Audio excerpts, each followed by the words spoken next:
صحافت سر کسے کہتے ہیں ناظرین یہ جاننا چاہتے ہیں، اور ایک ٹرم یوز کی جاتی ہے جسے کہتے ہیں زرد صحافت، جی ذرا اس پہ روشنی ڈالیے گا۔ دیکھیے جی، اپنا اپنا نظریہ ہے۔ آپ بات کر رہے ہیں صحافت اور زر صحافت۔ میرے نزدیک اگر صحافت کی آپ بات کرتے ہیں تو جو علاقائی رپورٹرز ہیں، جیسے او ایس آرز ہوتے ہیں، جی جی ہم بالکل جیسے لوگ، ہم خبر کلیکٹ کرتے ہیں، اپنے ادارے کو بھجوا دیتے ہیں، ہماری صحافت یہاں ختم ہو ختم جاتی ہو ہے۔ جاتی ہے۔ آگے پھر وہ خبر کیا اثرات چھوڑتی ہے، یہ الگ بات ہے۔ زر صحافت کی آپ بات کر رہے ہیں تو پاکستان میں اگر دیکھا جائے تو ہر جگہ زر صحافت اوپر سے ہدایت آتی ہیں۔ یہ اکیلے صرف صحافی نہیں، آپ کے جتنے بڑے میڈیا ہاؤسز ہیں وہ بھی اس زر صحافت کا حصہ ہیں۔ خاص خاص نظریے کو پروموٹ کیا جاتا ہے، تو کسی اینکرز کی صورت میں، کسی رپورٹر کی صورت میں، کسی پروگرام کی صورت میں۔ جی بہتر۔ تو آپ عتیق صاحب زر صحافت کو کدھر لے کر جائیں گے؟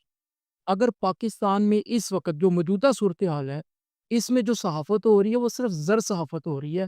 میں اپنی آزادانہ خبر سے، یا جو عوام مجھے کہتی ہے، یا عوام جو ہم سے بولتی ہے، وہ ہم ناظرین تک پہنچا نہیں پاتے، کیونکہ جو میڈیا ہاؤسز ہیں ان پر پابندی ہیں، پابندیاں۔ اور اس پابندیوں کی وجہ سے جو ہمارے لوگ ہیں وہ ہمیں زر صحافت کا طعنہ بھی دیتے ہیں، کیونکہ وہ ہمیں کچھ بولتے ہیں، کچھ کہتے ہیں، جب ان کا آن ایئر نہیں ہوتا تو اور پھر پیچھے باتیں چل پڑتی ہیں کہ شاید یہ زر صحافت کا نشانہ بن چکی ہیں۔ ٹھیک ہے، تو سر میں کچھ عرصے سے دیکھ رہا ہوں کہ ماشاءاللہ اس صحافیوں کی پروڈکشن بڑی ہو رہی ہے، اور دوسری طرف یہ کہا جاتا ہے کہ تقریباً 95% جو ٹی وی چینلز ہیں وہ نیوز رپورٹر کو پے نہیں کرتے، تو ان کا وہ ذریعہ معاش کیا ہے؟ دیکھیے جی، جو یہ بات آپ نے اٹھائی ہے، اس سے پہلے چیف جسٹس تھے ہمارے ثاقب نثار چودھری صاحب، جی بالکل۔ انہوں نے بھی ہمارے لیے یہ آواز اٹھائی تھی۔ رپورٹر دو طرح کے ہیں، ایک وہ رپورٹر ہے جن کو ادارہ خود ہائر کرتا ہے اور ان کو ان کا پیکج دیا جاتا ہے۔ میں اور میرے جیسے دیگر دوست جو او ایس آر ہیں، آؤٹ اسٹیشن رپورٹر ہیں، وہ ان کو 1 روپیہ بھی نہیں دیا جاتا۔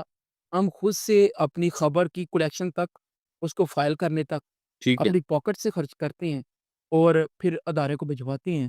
ہمارا معاشرے میں یہ سوال اٹھتا ہے کہ جب آپ کو کچھ ملتا نہیں ہے تو پھر آپ صحافت کا یہی میں کرنا کیوں چاہ رہا کرنا چاہتے ہیں؟ یہ بہت بڑا ایک سوال ہے۔ جیسے ہم عوام میں بیٹھتے ہیں تو ایک جنون ہے۔ تھا، جنوین ہے۔ میں بھی جب آیا تھا صحافت میں تو میرا شوق تھا کہ میں اپنی عوام کے لیے کچھ کروں، ٹھیک ہے۔ کسی غریب کی داد رسی کروں۔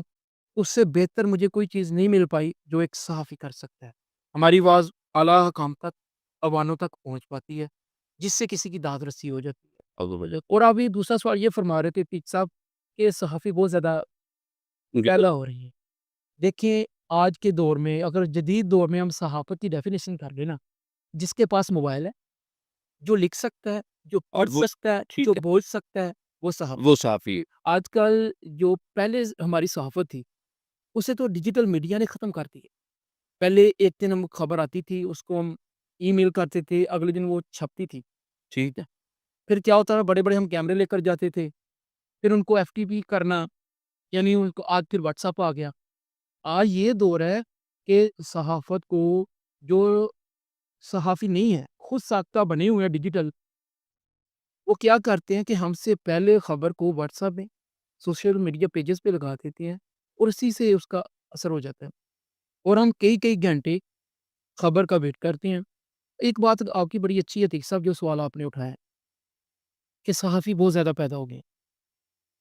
ایسی اخبارات جو نہ چھپتی ہیں D G P R system میں، نہ ان کا کوئی والی باعث ہے، کمپیوٹر میں بنتی ہے، کسی کی عزت کو چھال دیتی ہے، نہ ان کے پاس وہ مصدقہ رپورٹ ہوتی ہے، چاپلوسی ہوتی ہے اداروں کی، یا کوئی غیر مصدقہ خبر لگا دیتی ہے، جس کی وجہ سے جو نا ہم جیسے صحافیوں کا جو کرائٹیریا نا وہ بہت متاثر ہو رہا ہے۔